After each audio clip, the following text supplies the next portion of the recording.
Chapter 13. Dance. For added immersion, the song Hole Dwelling by Kikuo will be playing in the background of this chapter. Please imagine it as a dance to the music. Valyn felt the skin of a stranger under her hands split like rotted bark from a tree, the sound of it sloughing to the ground just a dull thud in her ears. The more tissue and meat she felt in her hands, the more desire swelled within her. She needed more touching of flesh, more beneath her feet, more carnage in front of her eyes. The sight of blood erupted in spurts like flower petals and fell to the grass below in a blanket of red. It grew thick and sticky, but she refused to set foot in it. Her feet instead stayed just above the ground, and she began to dance as a fleeting thought brushed past her mind. Hadn't she known someone who wanted to dance? It sounded lovely. She could not make out any faces, nor any sensations save for the limbs she took in her grasp and the overwhelming urge to keep moving. The Cairn castle loomed tall before her, and Valyn wanted to see the shivering insects inside, but all in due time. She had a performance, after all. The voices sang so sweetly, like an orchestra just for her, and she smiled. She took the hand of someone next to her, rested the other on their waist, and began to lead them. Every digit she held began to crackle like lightning, quick and abrupt, until they went slack. The body she held there convulsed, and it too slumped, bent impossibly backwards. So she let go. Not the right partner, it would seem. The next struggled, but it was delightful to Valyn. She laughed as if she had been told a wonderful joke. She spun them around as they danced. The arms tried to wrench away, and finally gave up when they were no longer attached to the body from whence they came. Valyn dropped the arms after the legs plopped to the ground below, torso following along like a waterfall of flesh. Another dancer in her grasp simply shook, their body trembling uncontrollably. It made for a very poor routine, and Valyn became annoyed. With both hands, she lifted them into the air, but they would not calm. So be it. They split into two halves easily enough. That was that. Valyn danced with every person she came across, the joys of their swaying and twirling always souring. Every new partner disappointed her, but still she tried. There was one who was perfect. She knew it deep in her bones. If only she could remember. The voices only sang louder, urging the show. She obliged, the head of her newest partner falling from their neck in a grand fountain that shot up above her head, and she gazed at it in awe. Valyn's feet took her closer to the castle, dancing all the while. Her arms reached out, her feet delicately stepping over obstacles of flesh, and her hair flowed around her in brown and gold and red. She was drenched head to toe in ruby, bathed in gore like she would bathe in the light of a sunny day or the coolness of a full moon. How lovely she must be, how her partners must cry out from joy. She heard them occasionally in the back of her mind, as if she were hearing them from far away. It made her grin ear to ear.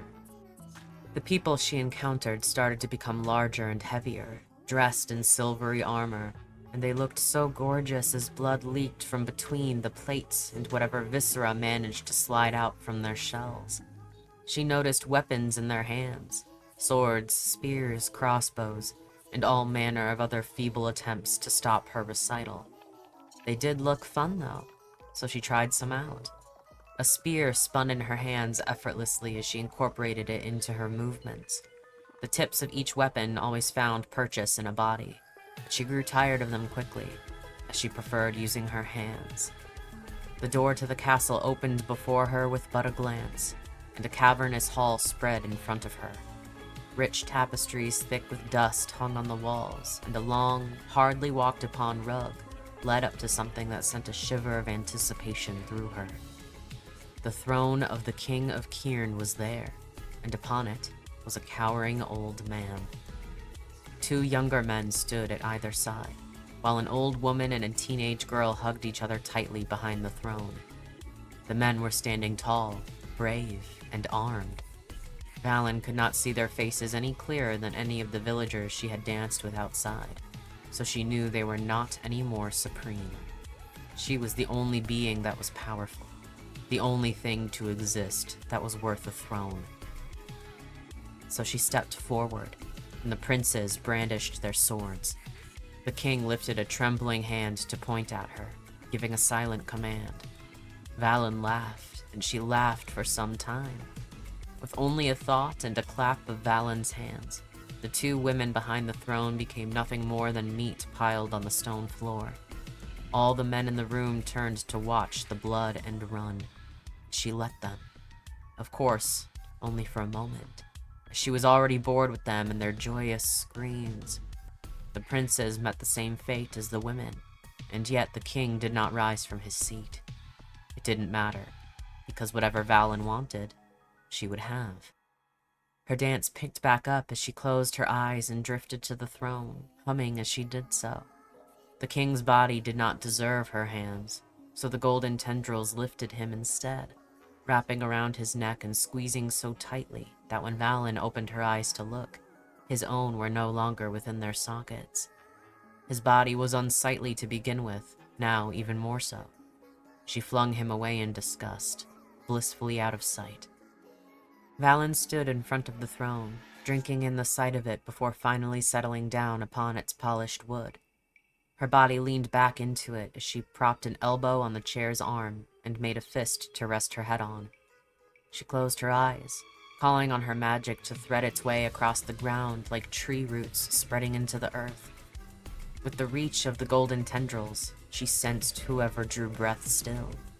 The few stragglers were dealt with swiftly, a snapped neck or spine all that was needed. It was not enough. Despite the fact that all the villagers were dead, she was still hungry. It ached in her stomach as if she had swallowed a rock, the heaviness becoming more and more uncomfortable. The voices told her she could have more, that she should have more, that this not being enough was exactly right. Would it ease her ache? Yes, they said. Yes, yes, yes, yes, yes, yes, yes. Valyn stood up, her hands turning to fists at her sides as she called to her magic more, more, more. It was more than she had ever drawn, and yet it did not tire her. In fact, it enthralled her.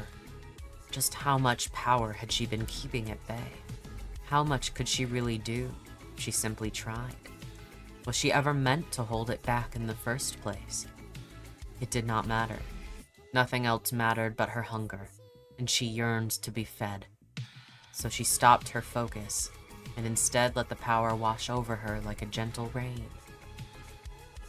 In the middle of the royal hall, she imagined a grand ball, so vivid she half wondered if it truly was real. Musicians played beautiful, winding music, and she wore a golden dress that shone like the sun. Rich food and drink made her mouth water, and the faceless attendees around her were jovial. A particularly pretty song started to play, string instruments lilting a melody that brought tears to Valyn's eyes. She reached out for her dance partner. A pale, slender hand slid into hers, and it was as if happiness had become truly tangible. The swish of a midnight blue gown of sapphire and topaz drifted in front of her, the soft sounds of jewelry like bells tickling Valyn's ears. When she lifted her head, a girl of unparalleled beauty stood before her. Her hair was adorned with silver and diamonds, and a circlet of silvery leaves sat atop her head. It was the only face Valyn could see, and she knew without a doubt it was the only one that mattered. The girl smiled and did a curtsy as the rest of the guests took their places around the two of them. Everything was drowned out but the music, the girl, and the glittering gold that flowed from Valyn, the magic pouring from her endlessly. Her free hand grasped the girl's waist tightly and held her as close as she could manage while they danced. She spun her, lifted her, and twirled her with their joined hands high above their heads. And Valyn wanted to stay in that moment for eternity. Nothing else could compare. When the music ended, Valyn realized the throbbing hunger had gone away completely, just as the golden magic made its way back to her, settling within her body. She smiled and drew the girl to her in an embrace. "Asta," she whispered. But Asta's arms did not encircle her the way they should have. And the ballroom melted away like mist, the scents and sights and sounds all slowly disappearing. Even the voices dulled to a hum, until their sounds became nothing at all. Valyn began to feel a coldness in her spine as the scene faded. When reality finally came into view, she did not register it. She took in her surroundings, though it was as if she were seeing it through frosted glass, unreal and unfocused. There was the bloodied royal hall, and there was her throne. It did not feel like a triumph to gaze out at it, not when a weight rested in her arms that didn't fade away like the rest of her fantasy. Valyn knew one thing for certain, for she had done it herself, but she put off acknowledging it. She had something else to address. She hadn't spared a glance at what she was holding, not until her mind cleared enough to truly see. Her knees gave out, her body sank to the ground, and she began to shake. She shook so violently her eyes had trouble focusing, and the loosening grip of one hand was so weak she wondered how she could still hold anything. But she reached and felt soft, silken hair beneath her blood-soaked fingers. In a desperate attempt to see clearly, she held her breath and looked down at her lap. There, resting on her legs, was Asta. She seemed to be asleep, as her eyes were closed and she did not move. Valyn's hand drifted to cup her cheek, and she froze when their skin met. Why was she so cold? Valyn let out a breathy laugh, realizing Asta was wet, so of course she was cold. She conjured a blanket from nothing, without even stopping to think about it. Valyn covered Asta with it up to her chest and smiled down at her. But the blanket was getting damp. How was that happening? Valyn watched as a stain bloomed on the blanket where Asta's chest was, the fabric soaking up a liquid that puzzled Valyn. She peeled away the blanket, and she stared for a long while. Something so ugly didn't belong on Asta, the dark redness oozing from a hole that gaped up at Valyn from the left side of the girl's chest. The voices had been silent, but they rose again now in just a whisper, so soft that Valyn struggled to hear it. But she ignored them, even as they told her that she got what she wanted, everything she wished for. She was no longer hungry, and she had taken the heart of the girl she loved. What more could she desire? She finally formed the words of her actions in her mind, as she felt nothing but misery there on the cold, rigid floor, holding a body to her own that may as well have been just as lifeless. She cried. Her wails shook the castle walls and echoed outside to the ears of no one at all. Valyn was the only one who knew of her own pain, the only one who was left to mourn anything. Upon the world she stood. Only she remained to draw breath.